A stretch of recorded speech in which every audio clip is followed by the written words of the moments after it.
அவர்கள் ஏதாவது ஒன்று செய்து அது உங்களுக்கு அப்படியே நடக்கும்னா அவங்க மேல நீங்க வருத்தப்படுறதுக்கு எதுவும் கேட்கல.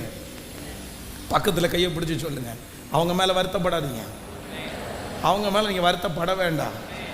அவர்களோ எனக்கு தீமை செய்ய நினைத்தார்கள், கர்த்தரோ இன்று நடந்து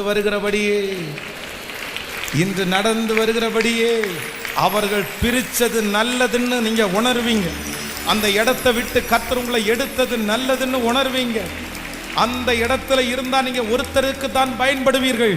ஆனால் கர்த்தர் உங்களை ஆயிரக்கணக்கான பேருக்கு பயன்படுத்துவதற்கு தான் அந்த மனிதனுடைய பொறாமை உங்களை வழி நடத்தினது. அந்த பொறாமை கெட்டது அல்ல, அந்த பொறாமையை நன்மையாய் முடிய பண்ணுகிற தேவன். ஹல்லேலூயா. இப்ப சொல்லுங்க பார்க்கலாம்.